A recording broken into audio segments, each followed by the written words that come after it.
Hello and welcome back to the Patient First Podcast. I'm your host, Dr. Bryan Laskin. And as always, I'm excited that you're here. Thank you for showing up, being an engaged member of the dental community, doing what you can to bring dentistry forward to help patients. And look, everything we're doing is trying to solve the biggest problems in the industry. So to that end, as I talk about here, if you've been listening to the podcast for a while, thank you very much. First of all, again, for that. And if you like it, subscribe, comment. I'd love to hear your thoughts. Shoot me a note if you have any questions.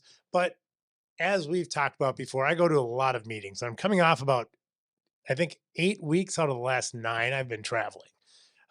Sometimes multiple trips in one. I go to all sorts of dental meetings. I go to entrepreneurial meetings.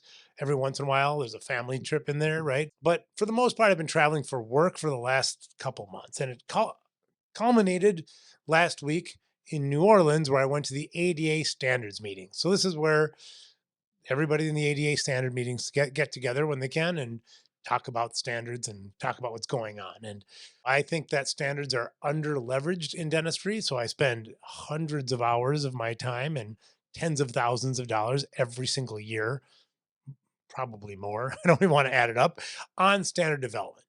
Why? Because I think that standards are important at unlocking innovation in our industry.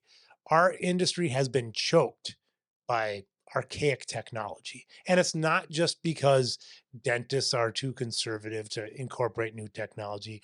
That's BS. It's because of some artificial proprietary lockdown measures that people have put onto some of the technology that just makes it really hard for us in innovation to do our thing, to help patients, help practices. And so I'm trying to do what I can through writing standards, working with people on developing standards for our industry. I do that through Dental Standards Institute, which is a standard development organization that I helped lead the creation of, and also for the American Dental Association. Frankly, the ADA has made great strides. If you've read my book, Dental Disorder, I have a whole chapter on it. I think the ADA is doing some very cool things and working there. But a few years ago, things were a little slow, so we created a whole separate standard development organization. So if you're interested in standard development, please reach out to me. I think it's crucial for our industry. But we had a great meeting last week at the ADA standards meeting. I think we aligned on a lot of things that can get done. And boy, what was I would say, I'm a little biased, but I think really the number one topic that everybody talked about, it was the topic of my new book that came out just less than a year ago, about 6 months ago. Dental disorder, interoperability, right? So I wrote a book about interoperability. We've been working on interoperability standards, and now access to data has become one of the primary things that the largest organizations in our industry are looking at. I think it's going to be a big topic. I've talked about it on this podcast before. I think this year, 2024, is a year of AI. Next year, 2025, because it takes a while for these things to catch on, is going to be the year of interoperability. And the end of the standards meeting, we had four different federal agencies that all talked about one thing, the 21st Century Cures Act, right? Which I've been talking about recently. I just spoke at the Chicago Midwinter about it. It's a big deal. Talk about a lot on this podcast, and we'll be talking more about it because look, the whole industry needs to be educated on this, right? That's what Dental Disorder, which is now a number one best-selling book. Thank you to you all who ordered it on Amazon. So that's what we talk about. Also, at this meeting, there was a survey that was presented. When dentists were asked the number one thing that they were looking at when they were incorporating new technology, what were they looking for? Was this like driving revenue? No. Was it driving new patients? No. Was it saving costs? No. The number one thing that dentists were looking for, seamless integration with their systems. I don't think anybody has thought about it to the point that these things are all connected, right? Seamless integration with our systems is a bunch of BS, right? The vast majority of dentistry should be seamlessly integrated. That's what the 21st Century Cures Act is all about. Having this information accessible, normalized so that anybody can use it. And my friends, That's exactly what we're doing at Toothapps. So if that's the number one thing you're looking for, hop on the Toothapps train because that's exactly where we're going. We're bringing the entire industry along.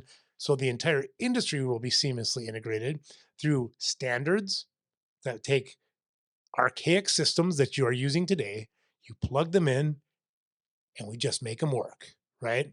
This should be a given. That's what the 21st Century Cures Act is all about. That's what the standards that I'm writing with the ADA and DSI is all about. And the federal government is not just on board, but they're pushing it. And the fines are real, they're coming. And that's what connected dentistry is all about. We've talked about it on the podcast quite a bit. Connected dentistry is about connecting practices, DSOs, merging practices. That's a big trend. Connected patients, right? Our patient app that we just launched. Thank you to all of you that have signed up for the waiting list. By the time this podcast is released, that will be out in the app stores, Toothapps Patient. People can get their own dental records directly on their phone, the supercharged application. Dentistry has my chart, or sorry, medicine has my chart, which is a half-baked solution, I'd say. Dentistry has Toothapps Patient, where patients can get their comprehensive dental records, pay their bill, request appointments, get teledentistry visits, all from a mobile application, right? Connected with your patients through Toothapps Patient. Connected systems, which is what we're talking about today. The number one thing that dentists were looking for when looking at a system is whether or not it connected with their other systems. Again, we shouldn't even have to ask. Interoperability should replace integration. Integration is a dead concept. If you're not integrated, if you're not integratable, which a lot of platforms aren't even integratable, which is just archaic technology. But if you can't be integrated with, you're not cures compliant. If you have any information about the patient that we have to take from your platform and give to a patient, unless you provide your own access to patients, which the vast majority of platforms don't, right? So integration, my friends, should be a concept that gets buried in the backyard of our industry. Integrations are stupid. Interoperability is what it's about. Connecting all the systems, not to a system.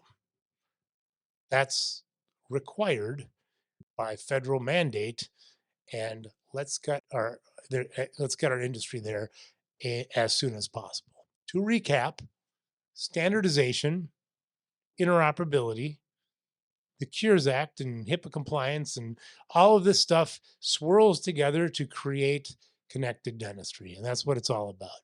Now, there's, of course, standards go run the range of all sorts of things from standards on how a compule composite is, or standards about, you know, everything from every product that we use but to our systems that we use every day.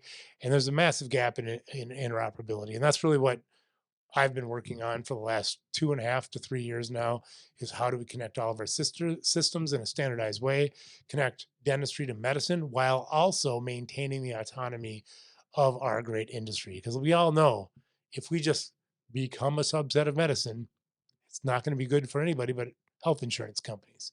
As always, or usual, a little controversial today. I think integration, which is the number one thing people are looking for when they're looking at technology today, should be dead. Should be a dead concept. Ask instead, are you Cures compliant? Are you interoperable with the standardized platforms? Right now, only one, Toothapps, when you talk to software vendors. That's the thing we should be asking. Can you share information on our behalf as a dental practice to patients as we're all required by federal law? So if you have any component of electronic dental record, not just a practice management system, any system, if it's a patient engagement solution that has information about the patient, you're required to give that information directly to your patients when requested, immediately, securely through a mobile friendly application. So my friends, that's what this is about. This is not, this is, and you're right. I think the number one thing, people are catching wind of this now because it's the number one thing they're looking for, is seamless integration. Directionally correct. However, let's change the expectation. Let's not integrate with archaic systems. Let's replace it with standardized, compliant interoperability. So, are you Cures compliant? Are you interoperable with the industry standards? That's what we should be looking at when we're evaluating technology that includes electronic health information. Hopefully, this has been helpful. Maybe it's been enlightening. Maybe you think I'm wrong. In any case, comment, subscribe. We'll be talking a lot more about this because it's the number one issue in dentistry. It has been since before I wrote the book. And now it seems like a lot more people are talking about it. And I think that's going to continue. So this is the hub of interoperability for us to talk about that here. So if you have questions, let me know. If you want to get involved, let me know. If you think I'm wrong, please let me know. Appreciate it. Appreciate you being here. And I look forward to talking with you next week right here on the Patient First Podcast.